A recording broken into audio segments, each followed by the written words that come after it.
Ladies and gentlemen, welcome you to join us today. I'm John Zhao from CCG, the Program Manager of Global Young Leaders Dialogue, GYLD. We are very happy to launch this year's GYLD WiseDemo campaign, which I think truly show the young generation's wisdom and power. So firstly, I would like to invite the founder of the GYLD and the Secretary General of Center for China and Globalization, Dr. Miao, to give us welcome remarks and the introduction of this year's campaign. Please, welcome. Thank you, John. Ladies and gentlemen, good evening and good morning, depends where you are. It is my great honor and a distinct pleasure to have so many distinguished guests, experts, and young people all over the world with us today. Welcome to the WiseDemo Campaign 2022 launch event. Global Young Leaders Dialogue GYLD program was launched in 2020, serving as an international public good to the world. It was endorsed by many international leaders and organizations. Last year, GYLD had a fruitful year. We held nearly 20 forums, seminars, and dialogues, went to 8 provinces even in the pandemic, and welcomed nearly 110 international young professionals in different fields from 54 countries into our family. Even more of an achievement was the reply letter we received from President Xi Jinping, who encouraged international young professionals to contribute to the building of a global community with shared future.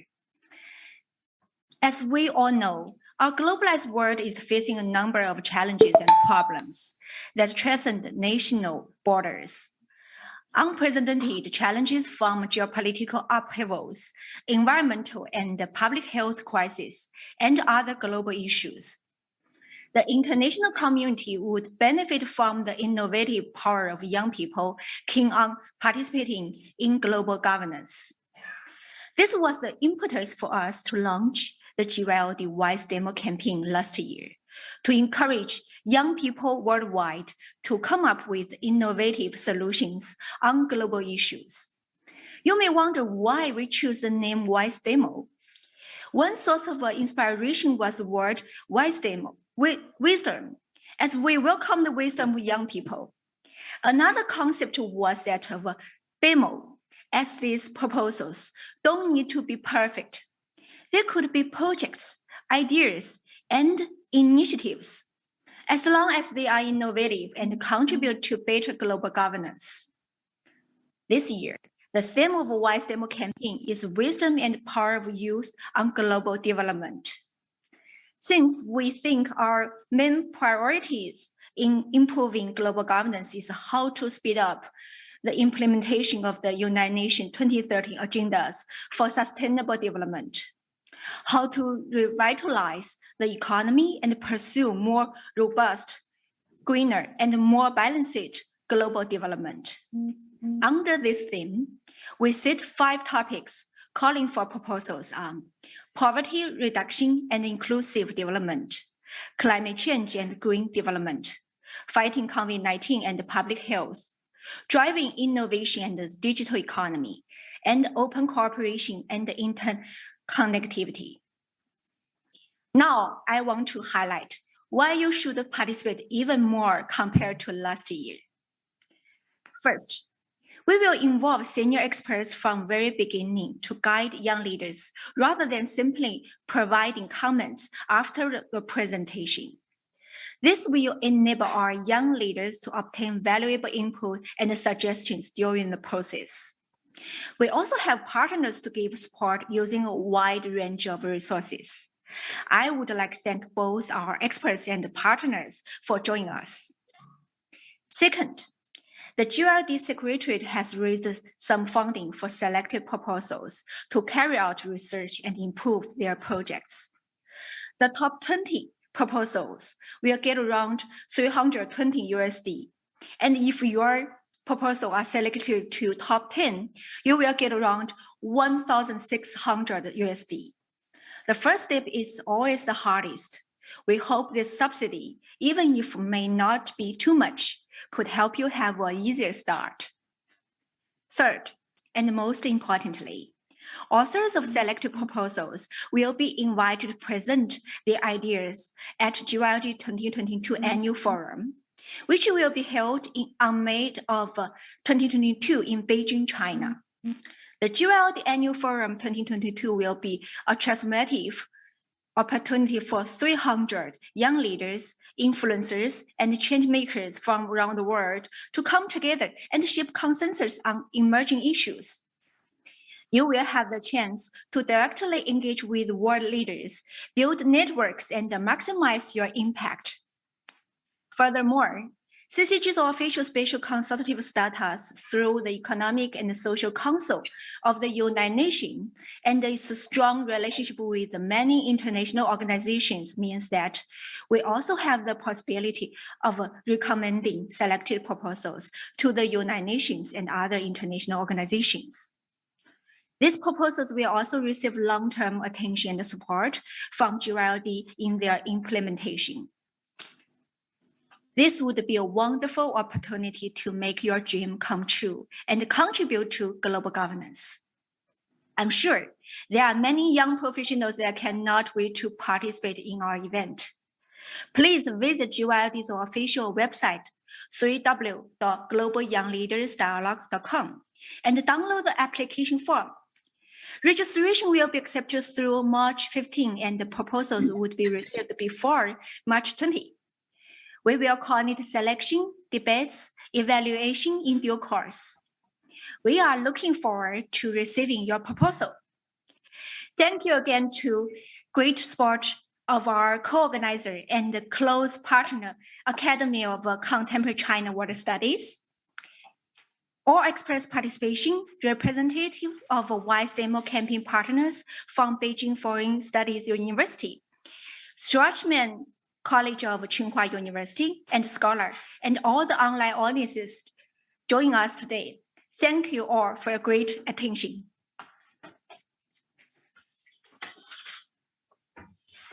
Thank you, Mabel. I think she gives a very comprehensive introduction of our whole campaign. As I think the three highlights we design very carefully, and we want to do a better WiseDemo campaign to make this campaign to impact more young people from the world and to really solicit the most innovative proposals on the global governance.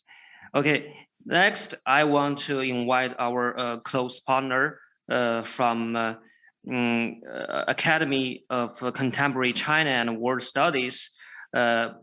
She is the Vice President, and Ms. Sun Ming to give a speech on the WiseDemo Campaign 2021 topic introduction. Thank you. Please.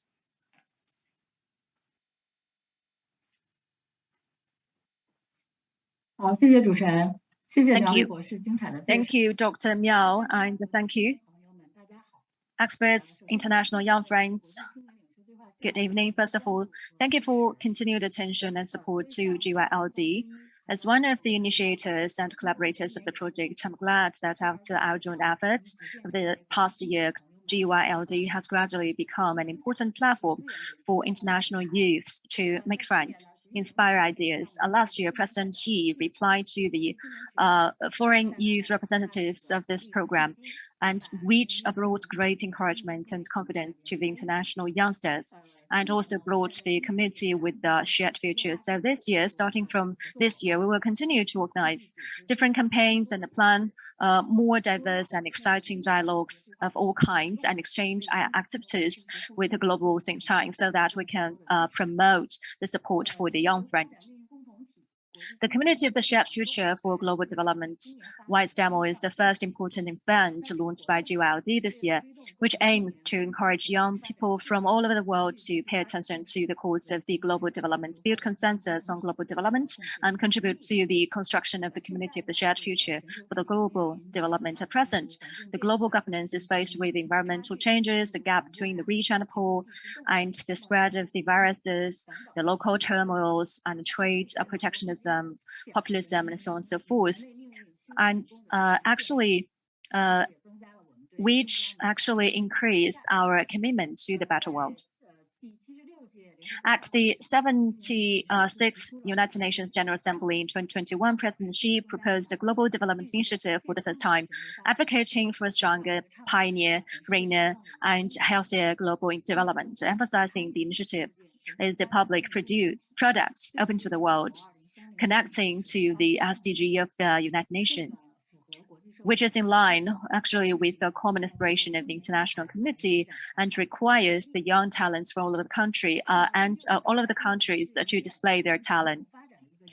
Well, our organization have prepared a report composed of the survey results from more than 11,000 respondents in 2012 countries around the world.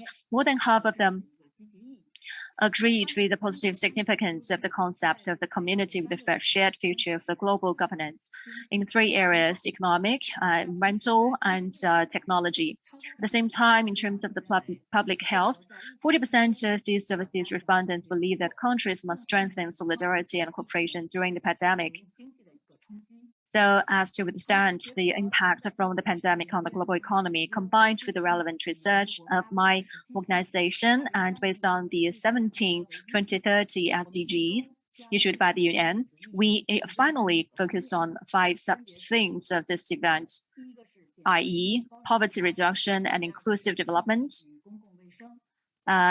anti-epidemic movement and public health enhancement, climate change, green development, innovation, and digital economy, openness in cooperation and interconnectivity.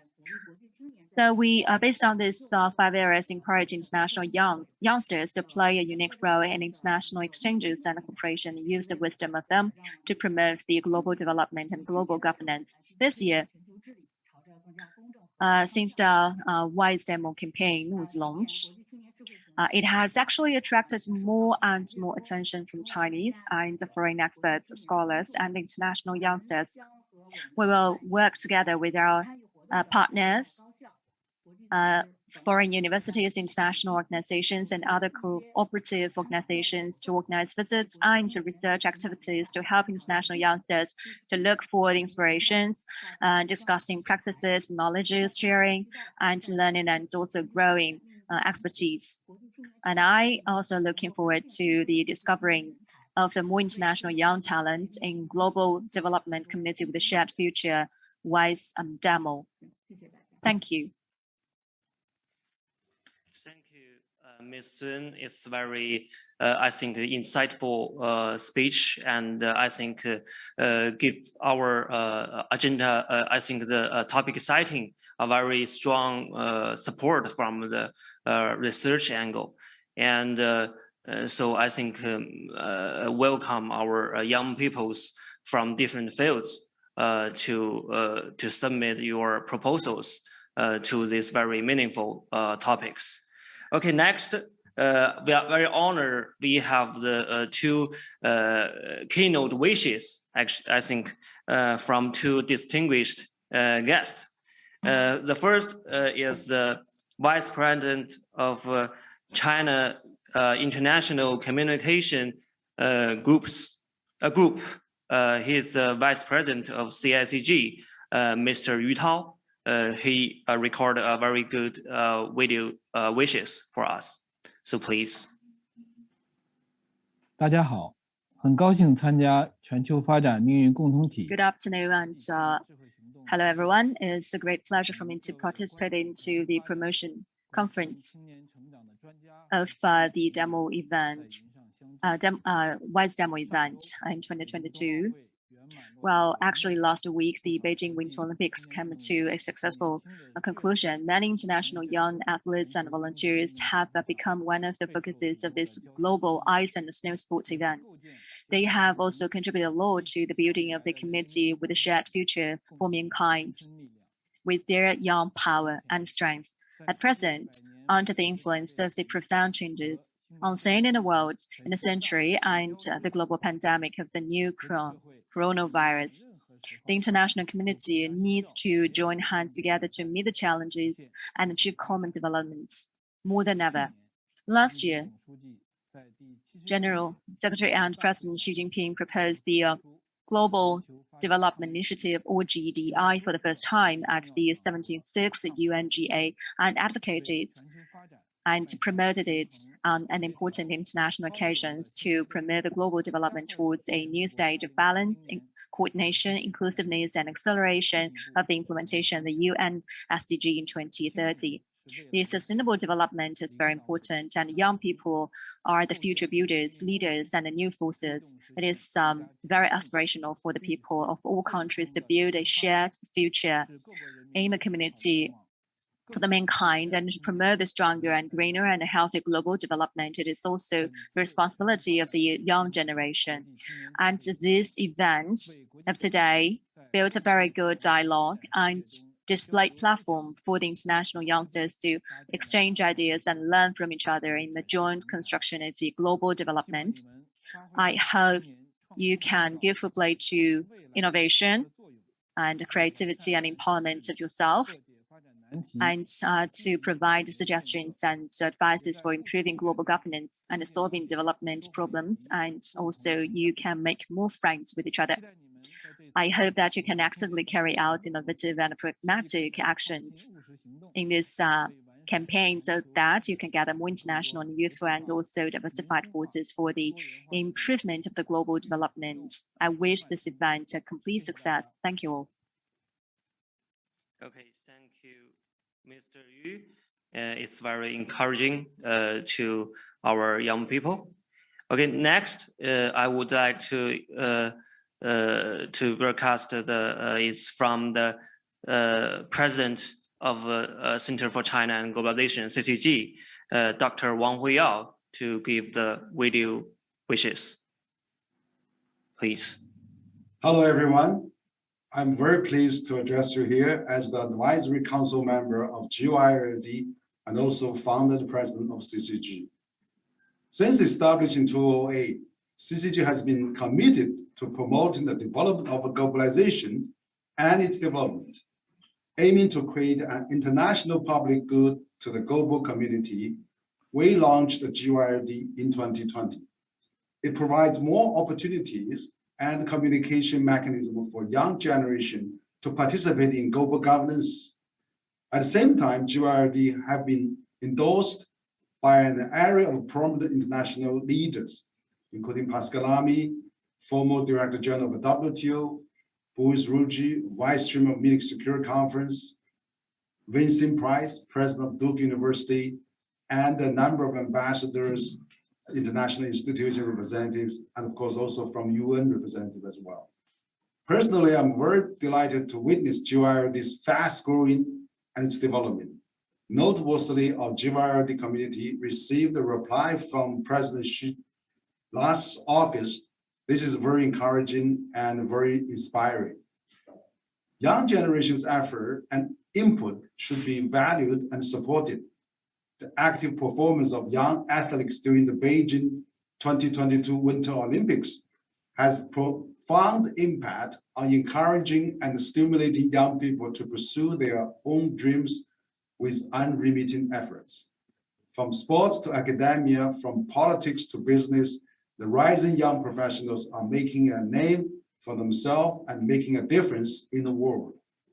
Every young person from every background, every socio-economic environment has a potential capacity to be creative and to solve the problem that facing the world today.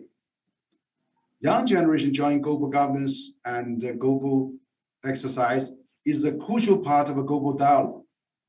You now have a chance to participate in solving global problems and initiate new proposals GYLD WiseDemo Campaign provides young professionals an opportunity to use their knowledge to steer our shared future toward meeting global goals and inclusive development, such as also public health, climate change, digital economy, and interconnectivity.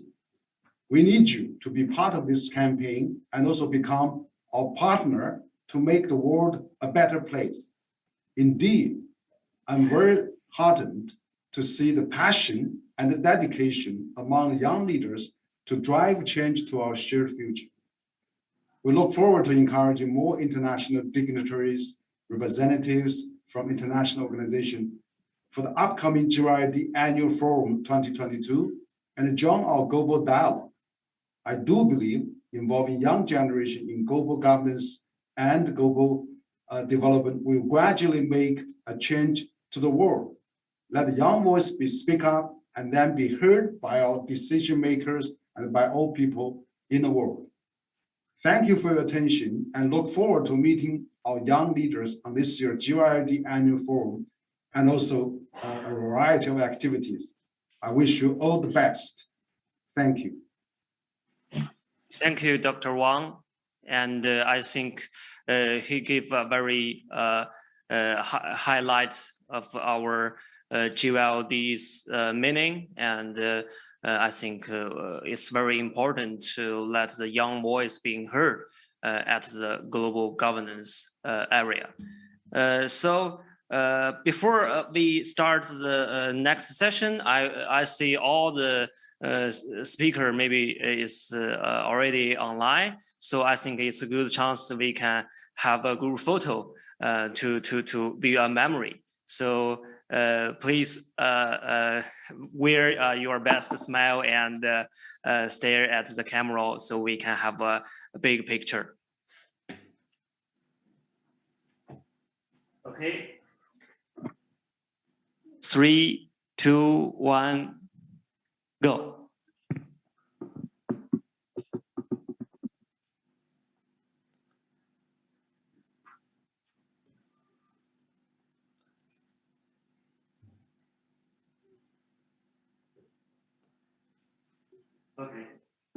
Okay, thank you. Our next part is from our experts. We are very honored to invite so many experts from different fields.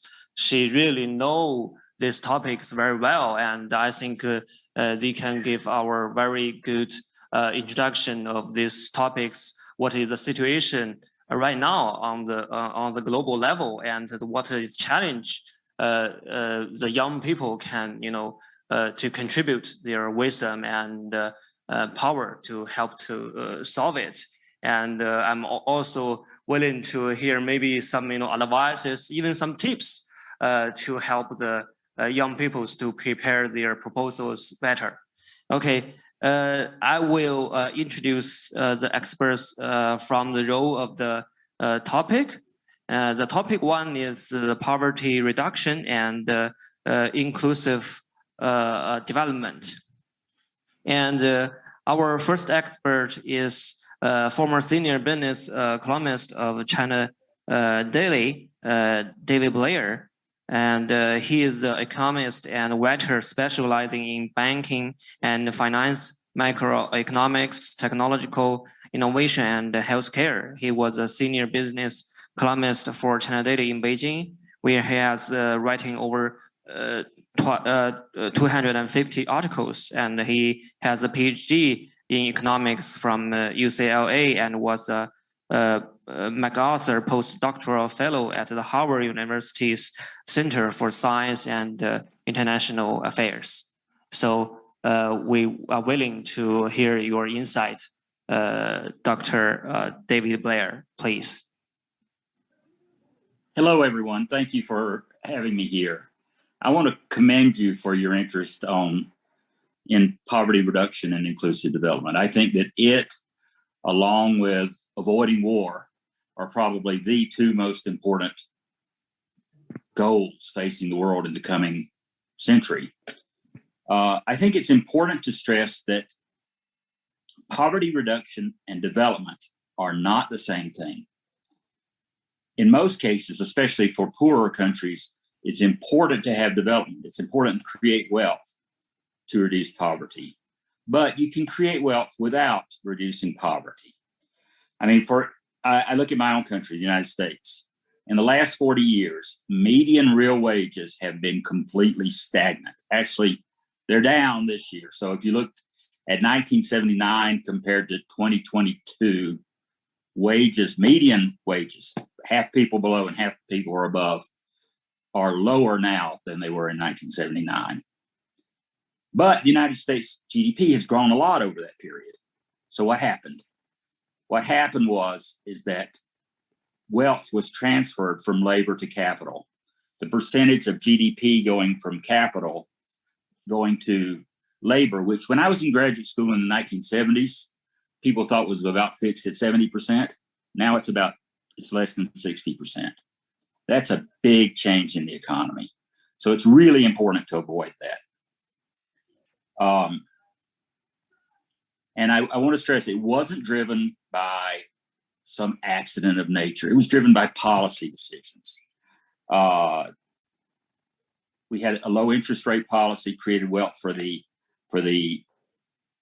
people that already owned wealth, financialization in the economy, lack of antitrust enforcement. There were a whole raft of policies that reduced the reduction in poverty, which should have happened, but didn't.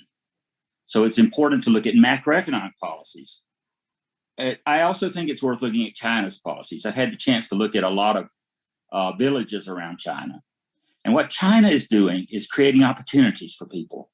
They create infrastructure. They teach people about e-commerce. They provide education and healthcare in many villages. So they integrate the urban and the rural areas.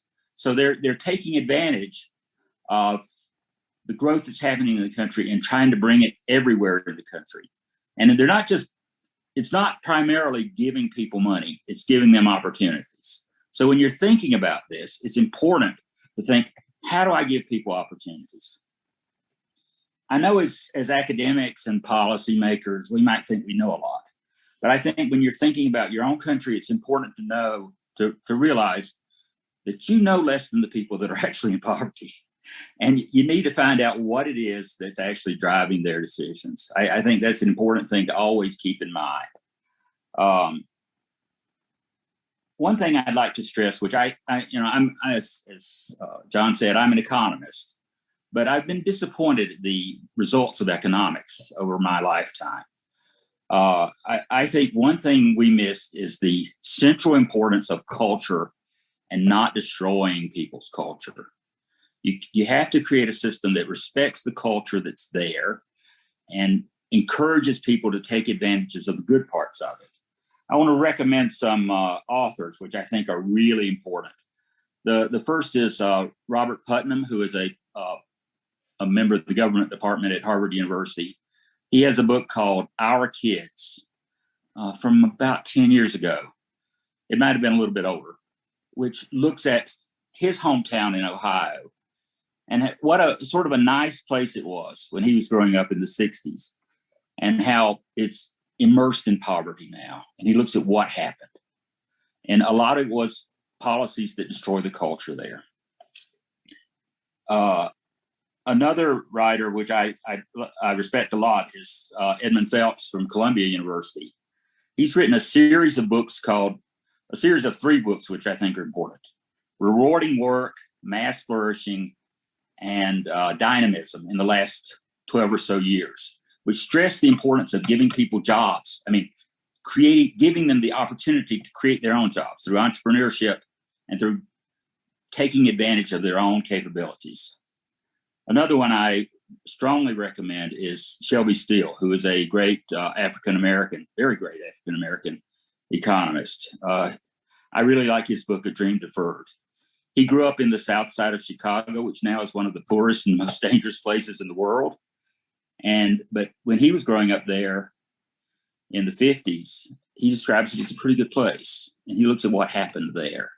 So a lot of this has to do with things that just destroy people's respect for themselves, that they have jobs, that they have a culture that should be respected. Another great one, I think, is J.D. Vance's book, Hillbilly Elegy, talking about growing up in the Appalachian Mountains in the United States and the culture there and how it almost brought it back. And one more. There's a Chinese writer named Fei Xiaotong, sociologist. He's written a book called From the Soil, which is being used by Chinese experts to look at ways to preserve Chinese village culture without allowing people in the villages to advance, but at the same time preserve the good things of their culture. Okay, thank you, Dr. David Blair. And I think your recommendation is very good reference for our young people. And next, I want to introduce another very senior professional, David Ferguson. He is the honorary chief English editor, foreign language press, winner of the China Government Friendship Award and the Special Book Award of the China. And he is David Ferguson, the chief English editor and author of CICG. Please, sir, you have 5 minutes. Thank you. Can you hear me all right? Yeah. Quick. Okay, great. Dr. Mao, distinguished guests, ladies and gentlemen, and members of the Global Young Leaders Dialogue, thank you for this invitation. Since its founding in 1949, the People's Republic of China has achieved a number of significant successes. Among the most striking is the elimination of absolute poverty, achieved on schedule in 2021 as part of China's first centenary goal, itself a core element of the Chinese dream of the great rejuvenation of the Chinese nation. Over the last 8 years, through a strategy known as targeted poverty alleviation, almost 100 million people have been raised from absolute poverty and into moderate prosperity. To put this into context, there are almost 240 countries in the world. Only 14 of these have a population greater than 100 million. This is an achievement unmatched in human history. No other developing country has ever succeeded in raising its whole population out of poverty. And to be honest, I very much doubt that any ever will in my lifetime, and even perhaps yours, the younger generation. But the task does not stop there. As President Xi said in his speech for the Western New Year, to ensure that everyone leads a better life, we must never rest on what we have achieved, and there is still a long way to go. Protecting the least privileged in any society is a work without end, with two goals. First, to make sure that none falls back into the trap of poverty, and second, to make sure that their lives continue to improve at the same pace as the rest of society. In rural China, officials have moved on from talking about poverty alleviation. The focus has shifted to rural revitalization. Instead of strategies to raise people out of poverty, they're working on strategies to guarantee inclusive development. This is something of particular importance to me, as I am currently writing a book on Gansu's rural revitalization, based on what I learned on recent visits to Gansu province. And it was interesting to listen to David Blair, because obviously his experience in rural China very much mirrors my own. Now, the people of China have always valued and striven for peace, but the world today is riven with conflict. There are military actions underway at the moment in several theaters. Some are being given enormous attention by the Western media, others are being ignored. This is the same media that over the past 3 years, while China was in the process of winning the final battles in its war against poverty, has succeeded in creating an unprecedented level of anti-China hostility among its audiences. This needs to change. Young people are by nature curious and idealistic. they're much more likely to want to make friends with people from foreign lands than to fight with them. Their thinking has not been distorted by years of media propaganda designed to turn potential friends into enemies. They represent our hope for the future. Whether you're from China or a visitor from elsewhere, I would like to call on you to study the story of China's poverty alleviation and inclusive development, to understand it, to raise it high and to use it as a weapon, not as a weapon of war, but as a weapon of peace. Use it to show China's strengths to young people from wealthy and developed countries, to show them what China has achieved and how it has been done. Use it to teach young people from underdeveloped countries how they too can battle poverty in their countries and achieve sustainable growth. I think the audience here are the right people to answer this call. Together, you can make the world a better place. Together, you can help to build a global community of shared future. Thank you. Thank you, Mr. David Ferguson. I think a very good speech, and I know you are writing a book right now. It's talking about the poverty reduction. So we are very looking forward to this book coming soon. And since I know our expert, one of our experts will have an interview later, so I have to change the topics wrong. And so we go to jump to the topic 4. The innovation drive and the digital economy. And I would like to firstly invite Andy Mock, who is also the commentator of the CGTN, and he is expert on the technology, and he also joined us WiseDemo Campaign last year. And I really thank you for your contribution to the young people's cultivation. So I would like to invite Andy to give our elaboration on this topic. Great, thank you very much. Can everyone hear me? John, can you hear me? Yes, great. Okay, great. So, well, thank you. It's a privilege and an honor to again be part of the program this year of WiseDemo. I want to congratulate Mabel and everyone else involved. John, you too. I focus on technology, as you said, and one of the hot topics that people around the world, governments, policymakers, executives, investors, and I think also young people as well, are focused on is not just technology, but the technology competition between the US and China, and whether China can weather this competition and maybe even thrive and ultimately succeed. So I want to talk a little bit about this. So despite seemingly formidable obstacles, especially in critical areas like semiconductors, we're seeing China overcome the hurdles being thrown up by the US, because ultimately technological advances depend really on only 2 things: money and brains. And as China's economy continues to grow and is on track to surpass the US's, and it continues to open up and attract global investment, the economic resources devoted to R&D will also surpass the US's. Apple and Tesla are only two of the more high-profile examples of the commitment of global businesses to R&D in China.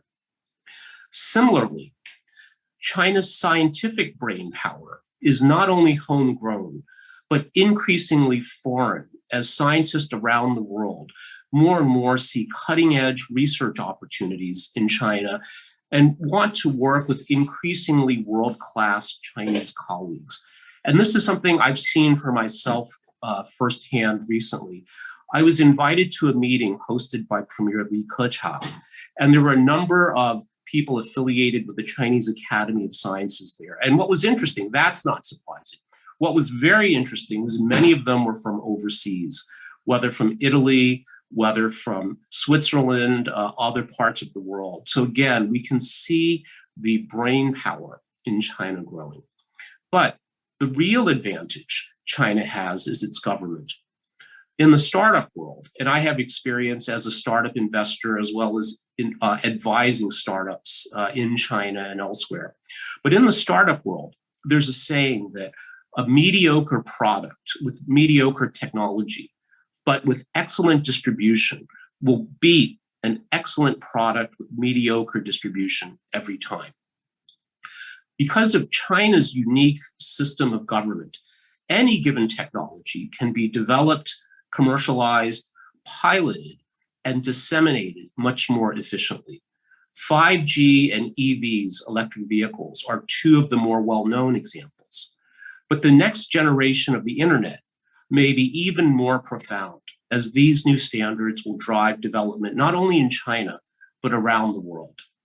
So given China's economic heft, its growing pool of world-class scientific brain power, and unique ability to develop, coordinate, and roll out new technologies from 5G to central bank digital currencies like the digital yuan, it makes more sense to work with rather than try to oppose or hinder China's technological rise. So as a message for the young people listening today, I would encourage and invite you to think about these issues around technology and technology competition if you're not already, and suggest that this could be a very fruitful topic, not only to contribute to the overall development of the world, but for your own personal and professional development. Thank you. Thank you, Andy. I think your opinion is very valuable. I also think, the innovation on technology itself is important, but I think it's even more important, if not, is to how we can cooperation on the technology. Is also very important and need the innovation solutions from the young people. Okay, thank you, Andy. And another next expert I want to invite to elaborate this topic is Maureen Huang. He's the vice chairman of Huang's Group and CEO of Hong Hing Group. After graduating from the university, Huang founded his own fast food chain business. At present, there are more than 600 chains in China. He is a member of the National Committee of the Chinese People's Political Consultative Conference. He expanded his business interests by investing in retail-driven and technology-enabled companies while engaging as an angel investor. So we are really honored to invite Maureen Huang to join us. Since we know the 2 sessions is coming, he must be very busy. So Maureen Huang, what's your elaboration on this topic? Thank you. Well, Mabel and distinguished friends and also the young achievers, hi. I want to say hi to everyone. It's great to be here to see you guys again. I remember that I've actually attended one session in Beijing with some of you. And we talk about actually also technologies and personal growth and also entrepreneurship in China. Well, I think, the world really needs better leaders, right? We see the mess we're in right now. And I think it's the result of lack of leadership, especially in politics, right? So how do we do better? So we need to rely on youngsters like you.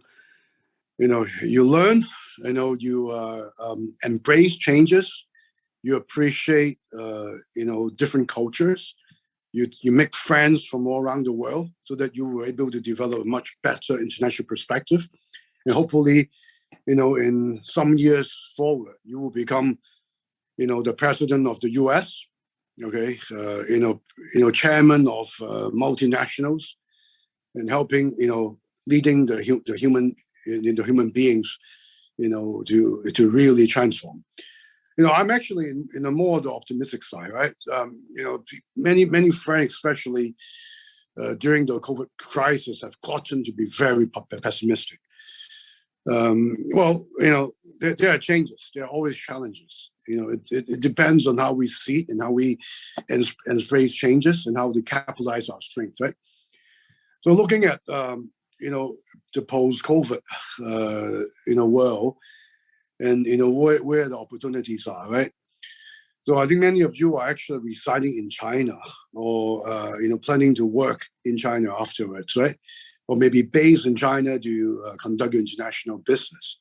So I think understanding, how technologies, how what we call social medias, and obviously, John and Mabel always mention, right, the directives from the China, strategies is actually very important. And today, Mabel asked me to specifically talk about technology changes, right? Well, I'm actually a pretty good person to talk about technology, not because I'm an expert, but actually, how I have actually benefited from technologies and how I actually suffered before. Many of my internet Mongol friends about 15, 20 years ago used to call me a dinosaur. Marvin, you're the dinosaur. Why? Because I actually do not really look up to technologies. I never imagined the internet. Back then there wasn't really a lot about artificial intelligence and 3D printings, and even what we call biotech transformation. But I look down to them. I never imagined these technologies would ever transform my businesses. My businesses are all very basic. We do farming, we do restaurants, we do food manufacturing, and we do FMCG manufacturing, right? But in short, I've actually missed out, the 3G transformation, the 4G transformation. And at the end of the 4G transformation, I realized that I got to, learn. I missed out so many opportunities. I might have made, billions of dollars if I had participated in some of the deals that if I have the insight to do so. So, and so about 5-6 years ago, I started a direct investment company and also a VC, venture capital, specializing in investing in all black tech, high tech. So I think in the past 4 years, we have invested in probably about 35, 40 different companies. Different companies. And many of them I went and gone public very well. And I think two you must know, Smart Sense and SenseTime. So that's is mind-boggling for me and allows me to use technologies to look ahead of time and embrace what I have and use them in my traditional businesses. So that's actually a great idea. So I would recommend and actually encourage every one of you, to have even more open-minded to technologies. That there are things that are changing so rapidly, right? Using two techs and you can form a new business model to overwhelm the old. And hopefully, as you study more, you keep open-minded, you will be able to, leverage technologies and social media to create your own business model inside your own company. Anyway, and at last, right, Mabel's mentor and mentees program is great, right? And my VC is always looking for new investment. So anything that you feel interesting, a very good business plan, please look me up, through Mabel. We can talk about it, in Beijing later on. All right, all the best, guys. Thank you. Thank you, President Huang, and I think your opinion is very good. As a very successful entrepreneur and also investor, I think the sense of the bridge, the technology with other business is very important. Next, I will go back to the topic 2. It's COVID-19 fight and public health, and we are honored to invite the Professor Guo Yan. He is the professor of School of Public Health of Peking University. She is also the chairman of the Public Health Professional Committee of the China Health Economics Association, the vice chairman of the Chinese Social Medicine branch of the Chinese Preventive Medicine Association, the vice chairman of the Chinese Society of Global Health, Chinese Preventive Medicine Association. Okay, please, Professor Guo. Okay, thank you. Hello, everyone. It's my great honor to join this meeting. And very happy to see public health and as a topic of this WiseDemo Campaign 2022. After COVID-19, public health became a very popular word. And public health is one of the important areas of global development. As Madame Sun said in the beginning, among the 17 SDG indicators, public health is an important indicator that is ensure health life and promote well-being for all at all ages. It covered infectious disease, no communicable disease, injury, health system, and the universal health coverage as well. The pandemic of the COVID-19 has attracted attention, which has far exceeded the health field, including the technology, socioeconomic, we just discussed before, diplomacy, and the other field.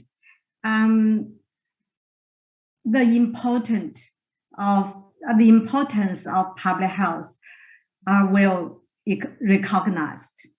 From the COVID-19 pandemic, we can see the challenges facing global health and global health governance. There are following characteristics. The first, COVID-19 is the largest human infectious disease outbreak in a century with a rapid spread. The number of the cases in the world has reached 432 million and caused 4.995 million died. It affected 212 countries or regions. The number of the infectious deaths and the duration have far exceeded the Spanish flu.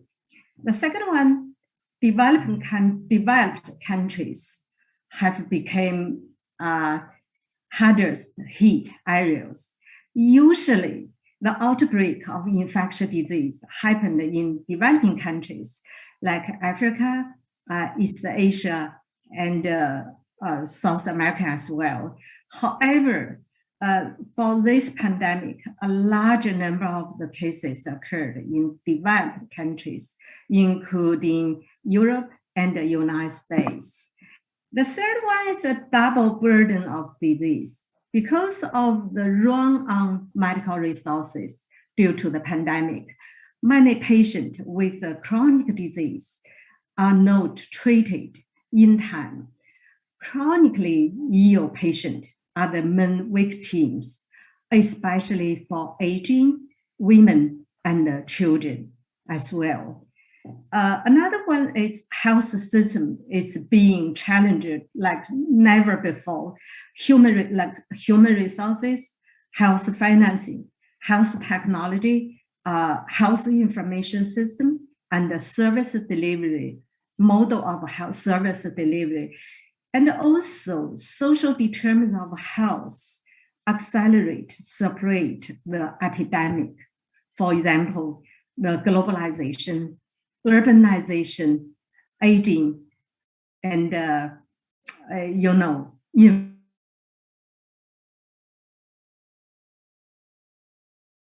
Its internet is not very well, maybe.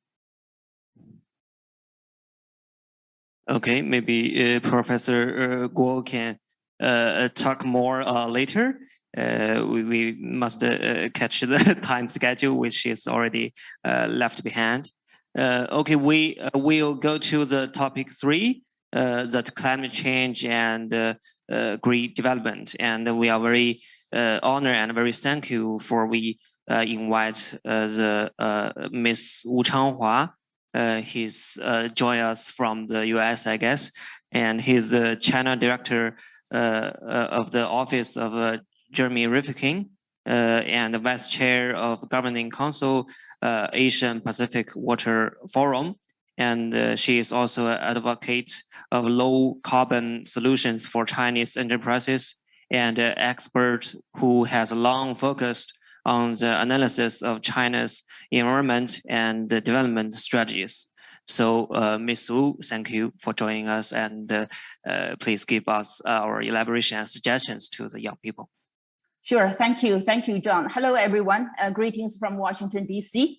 Delighted and honored to be part of the WiseDemo campaign, and definitely look forward to learning your smartest ideas, proposals, solutions, and contribution to tackling climate change and promoting green development.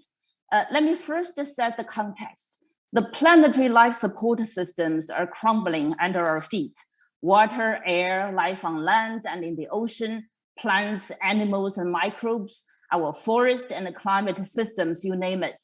Human beings as a species on Earth continue to overshoot the carrying capacity of nature and overdraft our ecological footprint budget. Every year, we live in debt to nature, and the debt has quickly risen to such a level that we could only default. This is devastating. If the trend is not halted and reversed in a timely manner, the age of extinction will define our time in history. How urgent is this climate change crisis we're talking about here today? The most recent United Nations report draws a stark picture on the canvas, warning us not only the Earth is already on fire, but the trend is becoming uncontrollable. Wildfires that have devastated California, Australia, and Siberia will become 50% more common by the end of the century. The year of 2030 will witness a 14% increase in extreme wildfires and 30% increase by 2050. Besides wildfires, extreme and prolonged flooding and droughts are expected to escalate too. The losses and damages are daunting, and many amount to more than $1 billion each disaster hit. Last year, the historic record flooding in China's Henan province took away more than 100 lives, with a total economic damage price tag estimated at $30 billion. So, what is the narrative of the day then? It is imperative for us, including you and me, to recognize that the future cannot in any way be aligned to today's economic logic. We have to recognize that we are on a finite planet and we have to work within planetary limits. Where the work needs to happen is to try to find new ideas about what living, work, food, shelter, energy, fashion, mobility, production, and consumption can be that would dramatically reduce our overshot footprints, retrieve to within the planetary boundary, and bring back harmony with nature. There's no doubt that we would need materials and technology, but more fundamentally, it's a question of culture and governance. We know that materials and technology are never going to solve all the problems we're facing. However efficient, however regenerative they could be, they will not undo the negative effects we've already imposed on nature within a short period of time. We have to radically reduce in scale our carbon footprints, halt and reverse loss of nature, remediate the damages, and chart a new course of development that is resource efficient and circular, climate and environmentally friendly, and resilient and secure. Chinese culture likes to use metaphors of the rising sun in the morning to describe the dynamics and rhythm of youth that hold hope for the future. So welcome on board on this journey towards a shared and sustainable future. And I'm very excited to have the opportunity to work with you all on this important campaign. Together, let us make some difference. Thank you all, and God bless. Thank you, Ms. Wu. It's very, I think, informative, very dense speech and a lot of data, and I think really explain how emergent of the climate change and other environment issues. And next, I want to invite another professor. She is a professor of School of International Studies, and she is also Vice Dean of the National Academy of Development and Strategy of the Renmin University. And Professor Xu is the inaugural Dean of the National Academy of Belt and Road Green Development, affiliated to the International Cultural Exchange Center. And she attended the high-level dialogue session of the 10th United Nations in Energy Sustainability Forum. But regrettably, she cannot join us today she recorded a video for us, please. 各位专家、各位青年学者，大家下午好。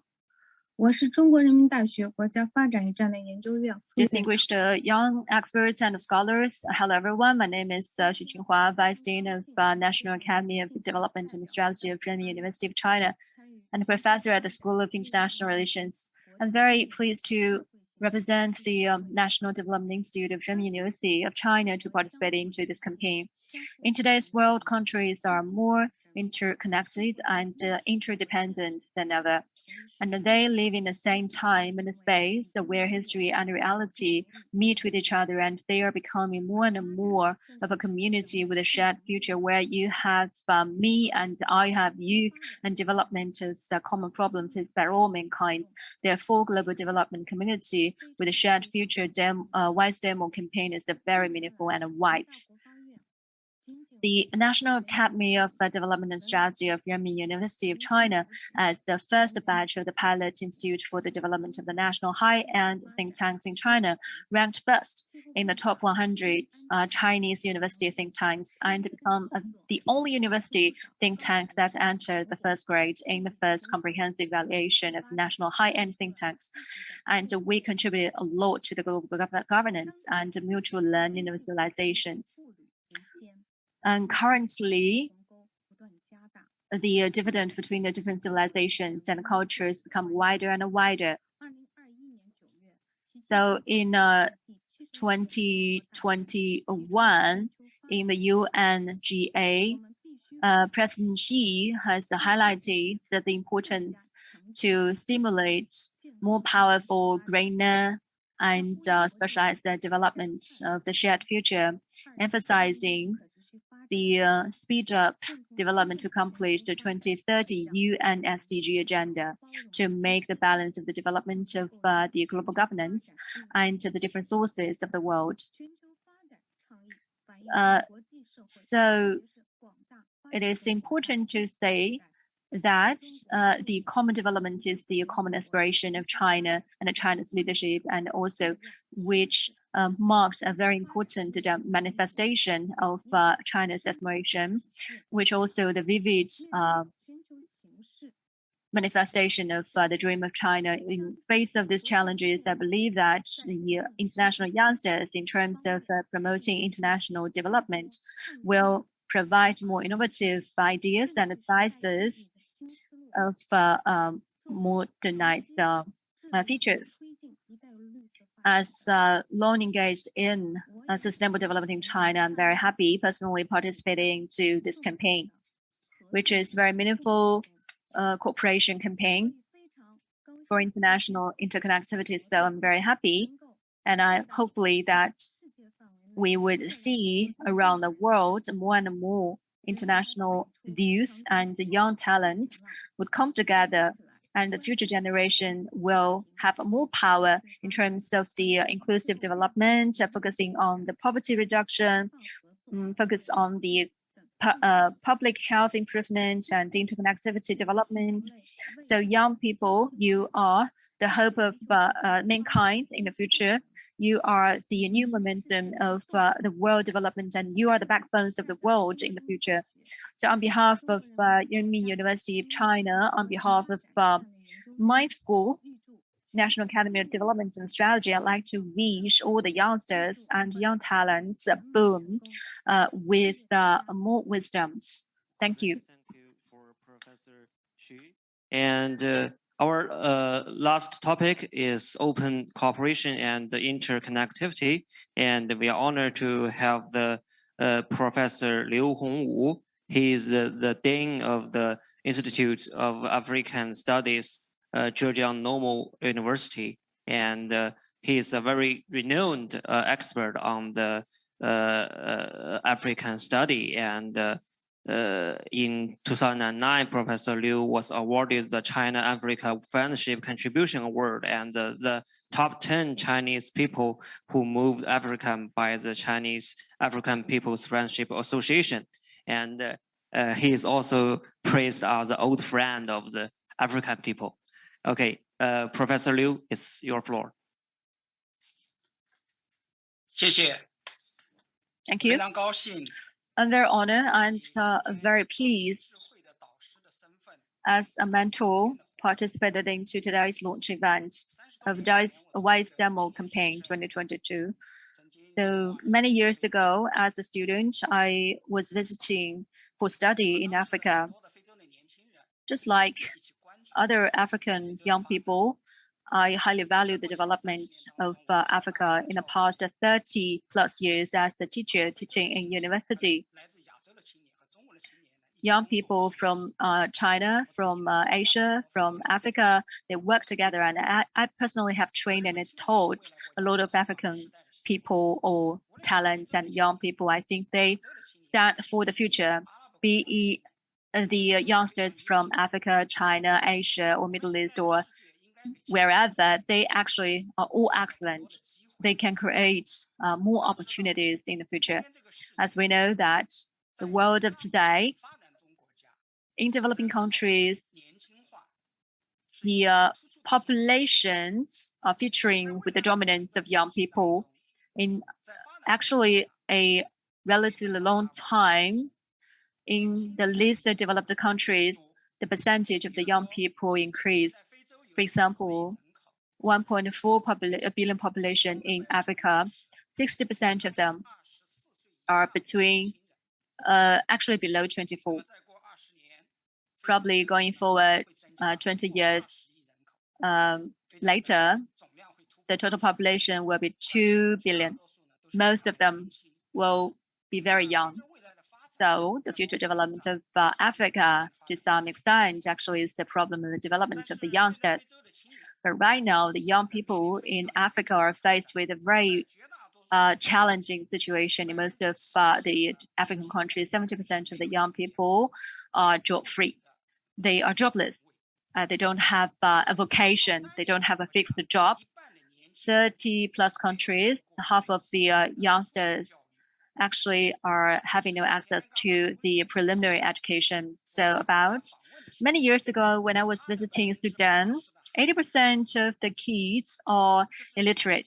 It's a very serious reality for African countries. And even 10 years after that, in South Sudan, well, China initiated the first program for the elementary education, middle school education, university education as assistance to South Sudan. So President Xi, in last year, in the 76th UNGA, on this occasion, when he was making a speech, and he was emphasizing the predominance and priority of development. And today, I also want to propose several advices for the references and considerations for the young people for their future creation. First of all, we have to highly value and pay high attention to the openness and collaboration and interconnectivity in terms of the education in developing countries, especially the North countries. The developed countries have to provide the platforms and opportunities and chances for the young people in developing countries access to education. And they can access to the education so that the future will be full of potential.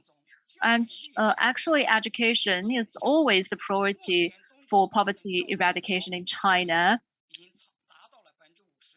56% of the universal education has been realized in China. So 9-year compulsory education, 100% of the coverage has been realized 10 years ago. So education is a very important precondition for the career development of youngsters. China actually has become the first country or the top one country attracting the talents or young talents from African countries. So young people from Africa prefer China rather than US as the destination for study overseas. Right now, the cooperation or education cooperation between these two areas are actually contributing a lot to these achievements. And China's overseas or international students, so their population is like huge. They are studying here, and after completing their study, when they come back, and they will actually transfer the experiences of poverty eradication from China to their own homeland. So this is the interconnectivity. Another one is that we have to also focus on the infrastructure and also the traffic construction in the developing countries, especially for the remote areas and the rural villages. The traffic system has to be developed with the roads. The people and kids from the mountainous areas can have a way out. So these kids can actually have access to the education. In the past 4 decades, China's poverty eradication, especially highlighted and featuring in the construction of those traffic roads and bridges in these remote areas.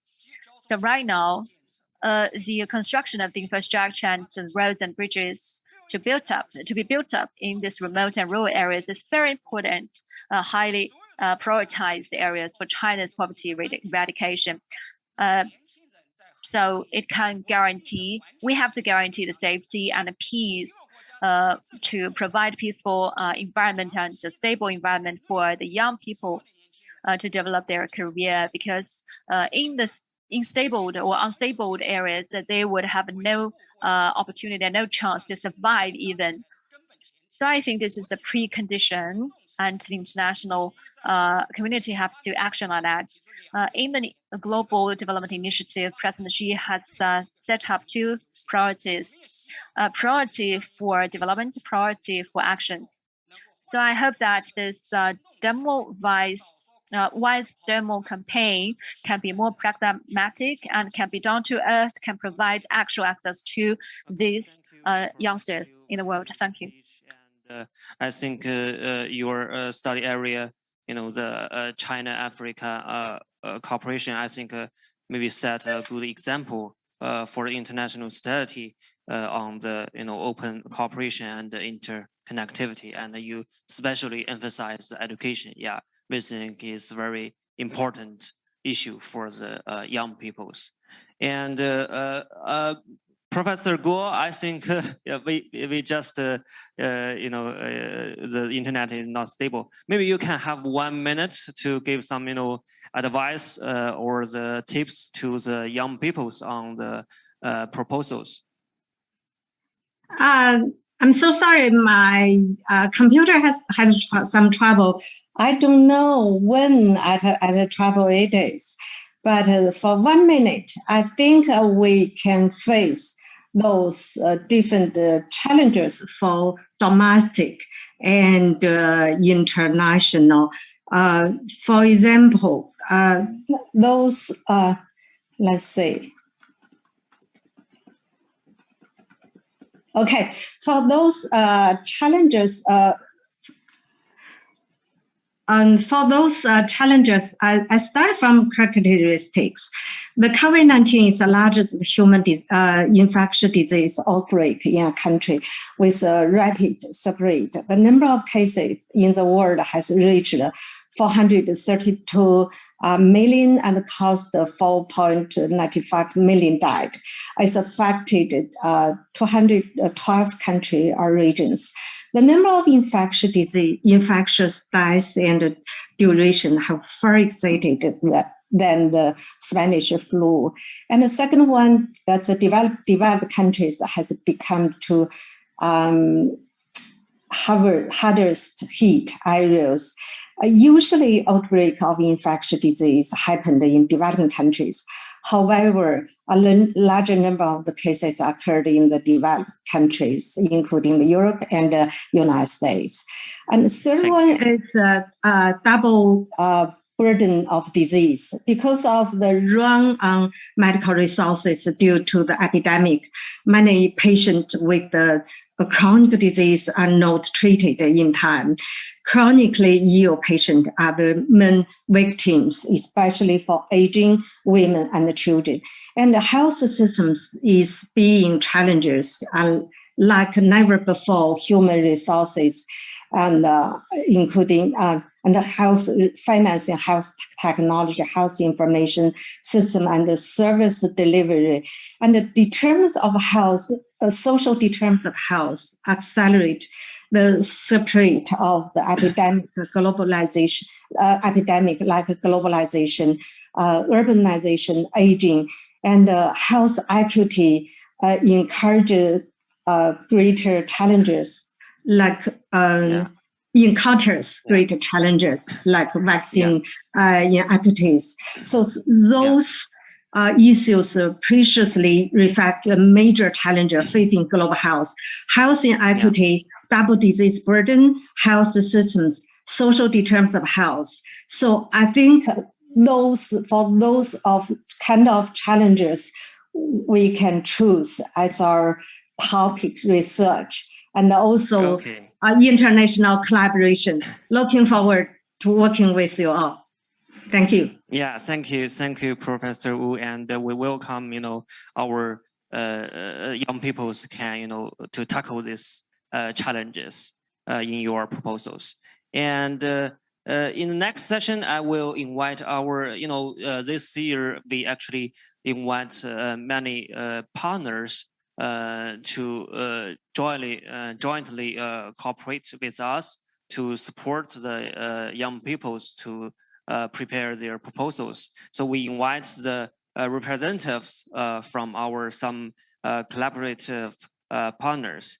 And firstly, I want to invite the Vice President of the Beijing Foreign Studies University, Mr. Jia Wenjian, to give a speech. And he is from July 2006 to March 2015. He served as the Dean of the German Department of the BF SU, and since September 2013, he has been working as the Vice President of BF SU. His teaching and research areas include the German language and culture and intercultural communication. He won various prestigious awards, named the State Level Teaching Award, second prize, the Beijing Municipal Level Teaching Award, first prize, the Beijing Municipal Level Outstanding Teacher. Wow, it's very impressive bio. And Vice President Mr. Jia, it's your time. 谢谢各位嘉宾、同仁、 distinguished guests, colleagues, and young friends. Good evening. Very happy on behalf of Beijing Foreign Studies University and myself to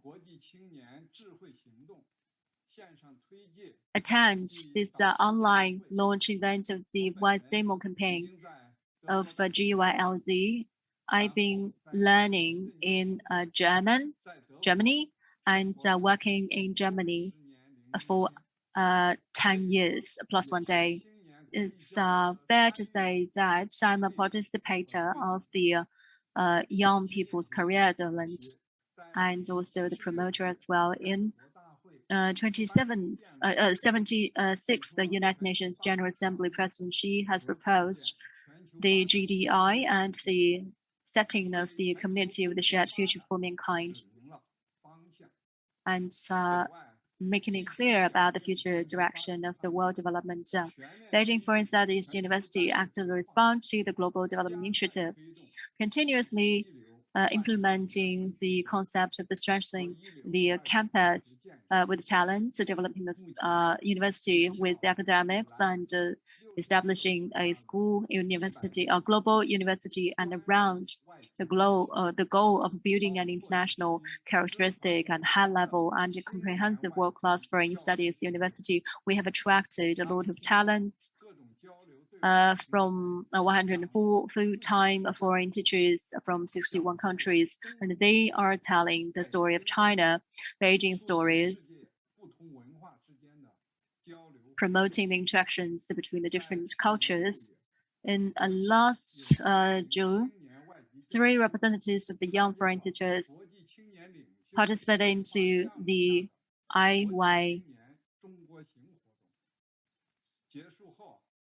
GYLD. Under this GYLD, they are participating in a lot of campaigns and also the activities.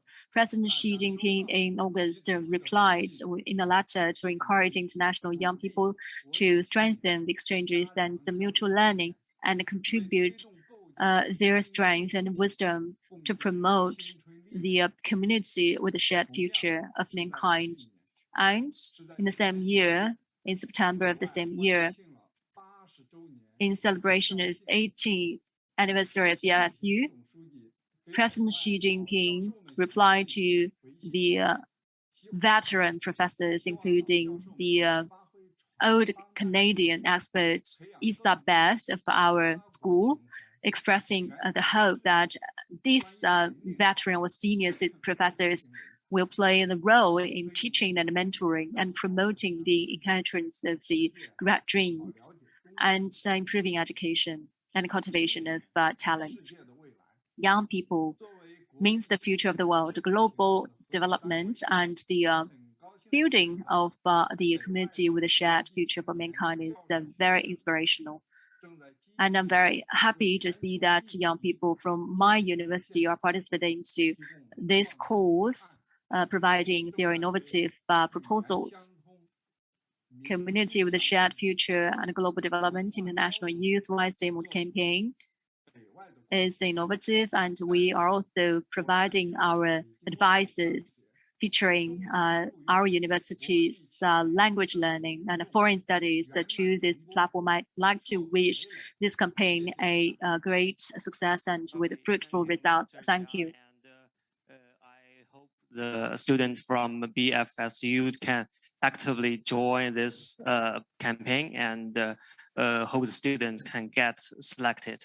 Okay, next I would like to invite another very respectful professor who is, devote his energy to the young people cultivation, and who is also witness the launch of the GYLD program and give this program very great support. He is executive. He's Professor Pan Qingzhong. He's executive dean and professor of Swartzman College of Tsinghua University. His research direction include corporate governance, enterprise development, Chinese economic history, and research on the Belt and Road Initiative, etc. Chinese and English courses taught, and also taught management, economics, corporate governance, management information system, and introduction to management and management practice, etc. And he is also joining us from the US very early. Thank you for joining us. Mr. Pan, please. Thank you. Thank you, everyone. And good morning, good evening. And first, I wish everyone happy Year of the Tiger and plus world peace. And it's not an easy time today, this time. And I saw Mr. David Ferguson drink champagne on the screen. And it looks like we celebrate what we achieved, right? In the last 2 years after we launched the program. Indeed, we do need to celebrate. So it's a very successful program, very successful. And especially we got the President Xi Jinping's letter and greetings to our international students. And so our Schwarzman College scholars involved since the beginning, and in the last year and a half, as Dr. Miao and Madame Sun mentioned, a lot of activities. Our scholars do learn from this. And I think that program, GYLD, will change their life, and through a whole bunch of experiences. And we'll continue to do that.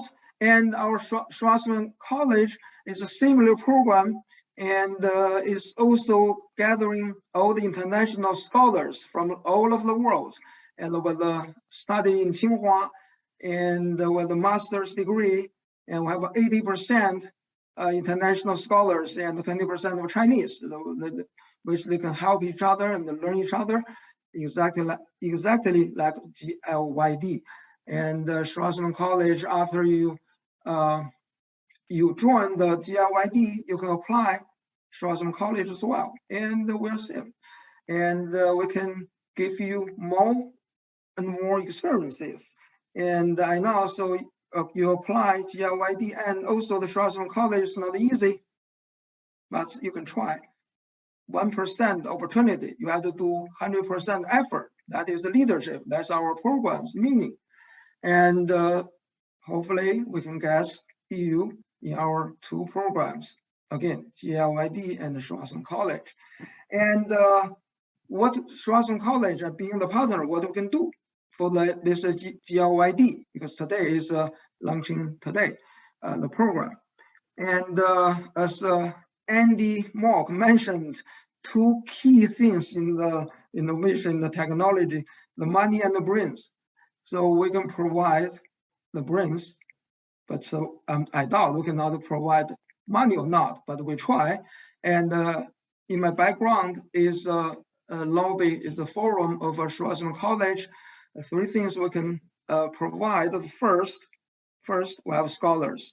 We can have a mix, understanding each other. So I believe if we understand and learn each other, being the future leaders, like all of you, the future leaders, in the next 20 years later, you know, that Russia and Ukraine will would not be conflicted because understanding each other, right? And so that's we can do. The first, provide the students. Second, the faculty. We have a lot of faculties and we have a lot of lectures. I just finished the lecture and we got the founding dean from Blavisk School of Government from University of Oxford and sharing her experience and thoughts with our scholars just before this this event, this launching program. And so the faculty's lectures allows in Tsinghua and the GYLD scholars can join everything happen in our Schwarzman College. Third, you know, Tsinghua is a tech and science-oriented university for a long time. I have a lot of labs. We have a lot of cutting-edge technologies in the school. All of this open for our GYLD scholars. That's why Dr. Miao and Dr. Wang Huiyao and come to Tsinghua, and we have a very tight collaboration so we can share all the resources together. So best wishes to everyone, to applicants, and to everyone. Be safe. Thank you. Thank you. Thank you, Professor Pan. You really provide a wide range of resources to the GYLD community. Thank you. Thank you, Dean Pan. Yes, hi to you. Greetings from Beijing. Thank you for your opinions and your support at the very beginning of GYLD initiative. I remember at the end of 2020, the year of 2020, you participated in our initiative and you got great support from you, from the Schwarzman Scholarship of Tsinghua University. Like you mentioned, there are three supports from you. First is your students, your international community. The second is your faculty. The third one is the facility from Tsinghua University. That's great. Thank you very much. Thank you all the collaborative partners. Thank you. Yeah. Okay.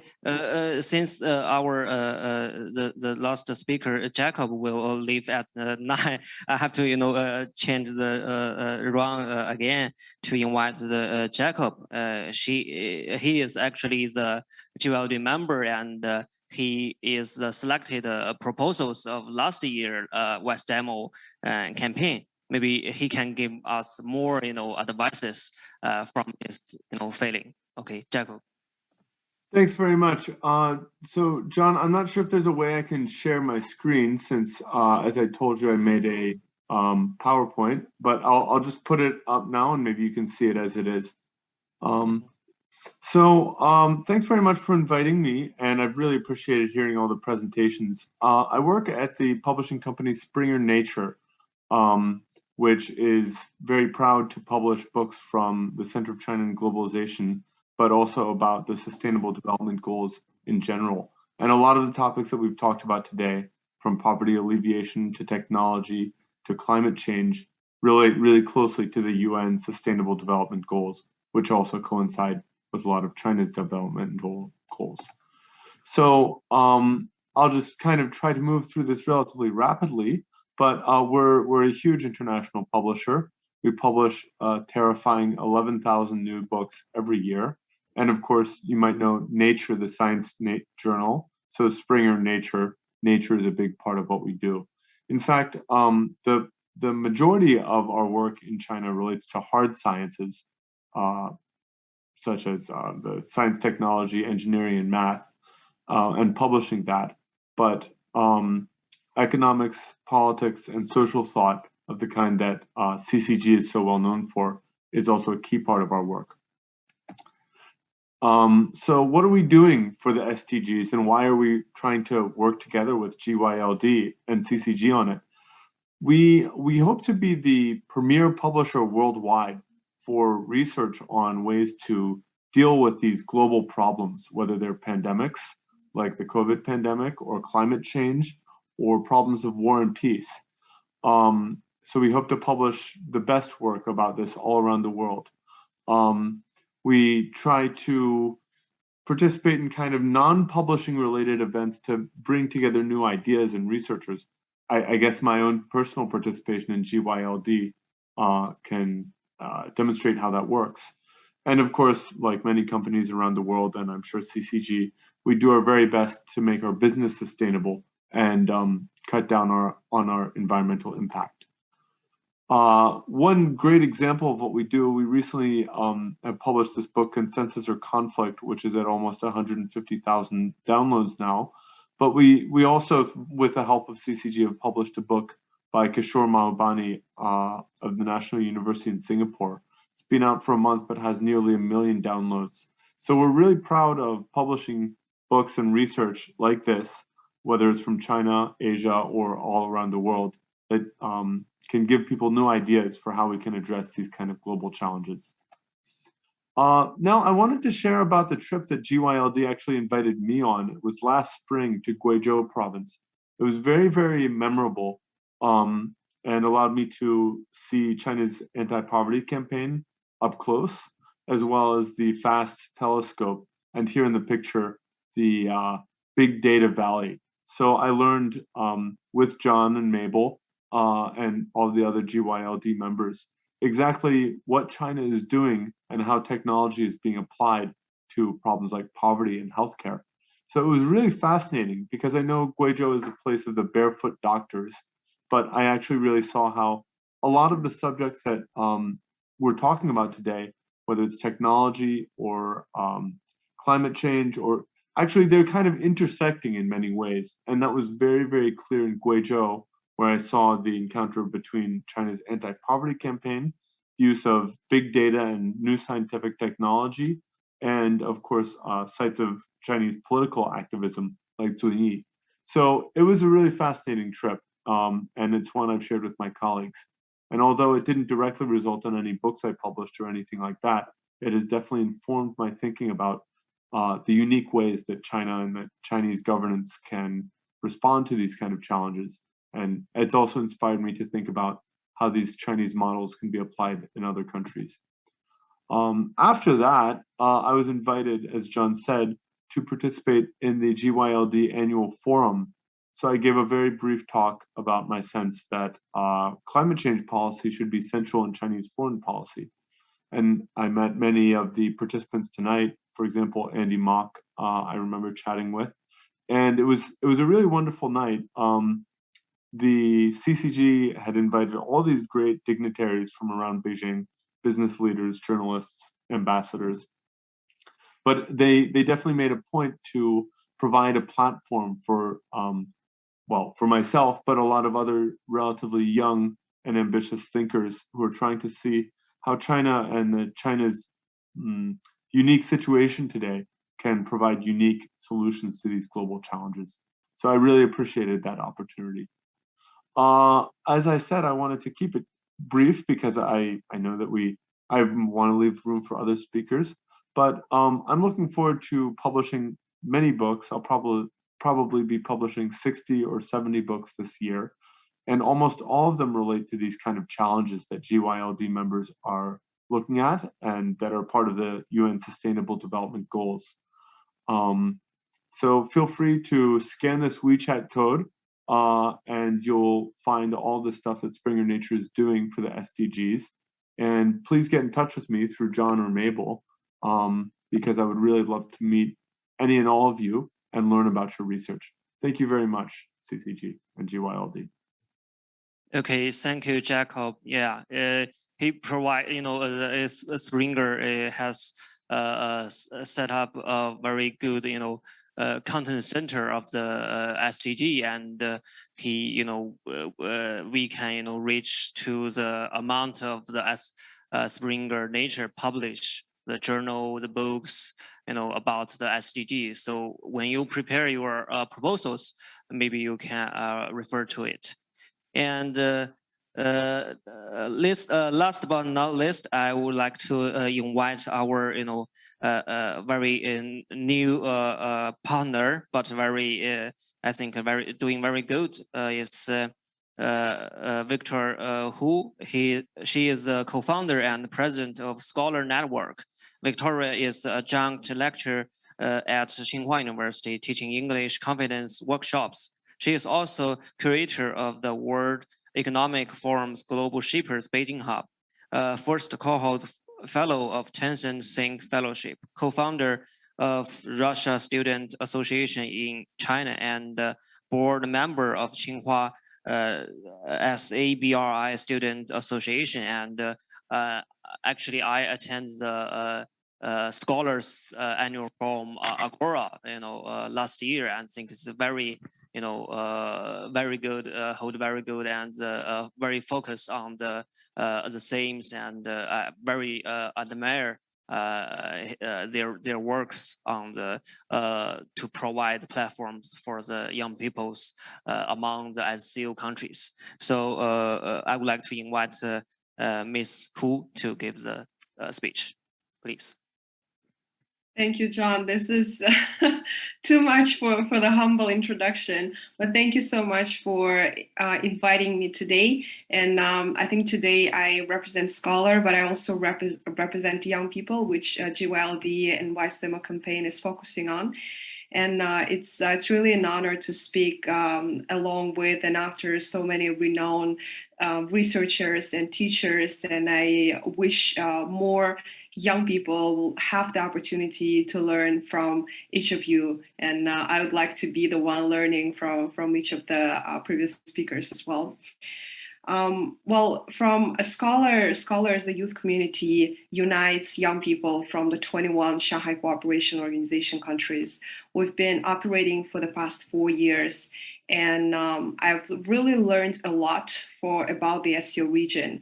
And SCO, as the organization which has 21 countries, also has almost half of the world population.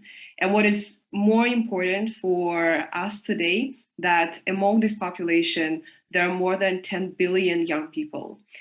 And within this 10 billion young people, there are countries like India, Pakistan, there are Central Asian countries, including Kyrgyzstan, Tajikistan, Uzbekistan, which have the median age which is below 30 years old.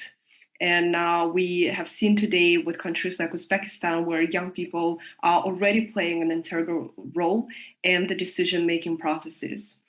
So I really, as a Russian Chinese as well, somebody who grew up in Russia but have the Chinese roots, I care a lot about the region.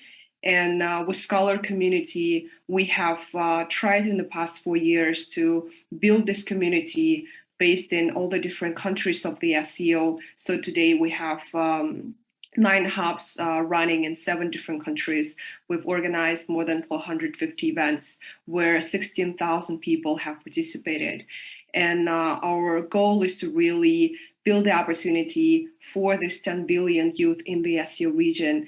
And we are always open to collaborate and really happy to collaborate with programs like GYLD and WiseDemo Campaign, where we can really bring these opportunities to the young people, and where everybody, not only from the SCO or Belt and Road region, but also from the world, basically, will have the opportunity to raise their voice and have the opportunity to bring their ideas on the platforms like WiseDemo Campaign to be heard, and to have the opportunity to implement their ideas into life and bring these solutions into actions. And I hope that with young people taking an integral role in the future in the development of not only our region and neighboring countries, but also the world,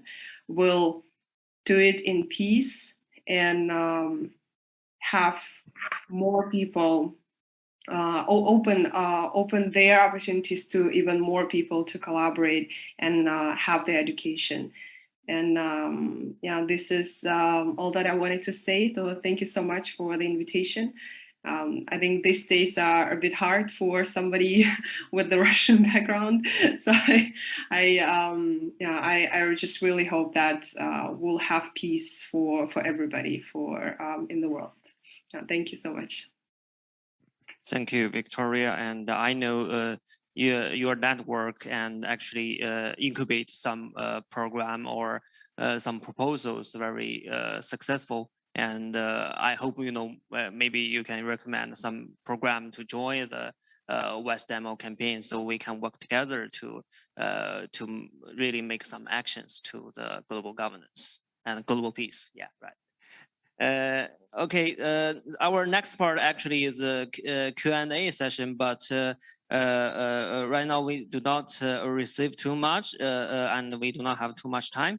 And one question is from our member Zun is, can you share some tips on how to write a successful proposal for WiseDemo campaign? Maybe do you have any suggestions to, on good proposals? Yes, actually, we would like to have the creative and innovative proposals, not just like the format, the normal format. It's a paper or article. You can be projects, initiatives, or even a poster or video. The formats is diversified. We need it diversified. So if we would like to initiate your own project, we can give you some suggestions through the emails. And of course, according to the experience, we had some tips for the young professionals to initiate those proposals, such as you need a very specific topic. That is very important. Of course, it's under our rules, just we released, and our topics. Secondly, if you have a team that is more acceptable for us, I guess that is a teamwork, represent a group of people. Of course, it's we would like to select those internationalized views as Global Young Leaders Dialogue, the character, the first, our character is the globalized. So we need that is international work and the internationalized views. I don't want to limit our image on the proposals. Just give some tips. Internationalized and the teamwork is much more acceptable and welcome for GYLD WiseDemo. And thirdly is, of course, it's about the macro topic, but specific angle and the small micro angle is more convenient for the audiences and our experts to give you more suggestions. Thank you. Thank you, Mabel. I think it's very good tips. The first is, we do not set too much limits to the formats of the proposal. We think the idea is really matters. Just as Mabel said in the beginning, why we call it WiseDemo. Demo is a demo. We do not need it to be perfect. It just some innovative proposal related to the better global governance. It's all acceptable. And another Mabel said is teamwork. It's very important to prepare a very good proposals. So okay, I think you maybe have more questions, but we do not have more times. So maybe later we will create a groups on the our social medias. And so if you have any questions, you can ask from it, and you can also write email to the GYLD secretary, and we will willing to answer your questions.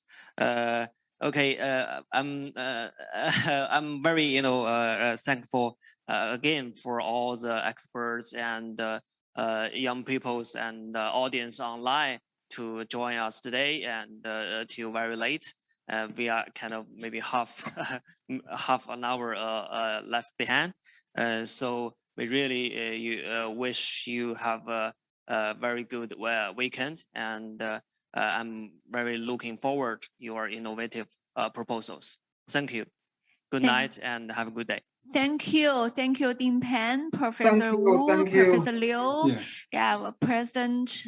Yeah, thank you all of you. Thank you our partners. Thank you, Ms. Sun. All of you, thank you very much. Thank you from people from Scholar and from Beijing, Foreign Studies University. All of you, thank you. And thank you all of a lot of staff turning up right now. Thank you. Thank you for great support for GYLD and WiseDemo Campaign. Thank you. Bye bye. Thank you. Good luck. Bye bye. Bye bye. Thank you. Thank you. Thank you. Thank you.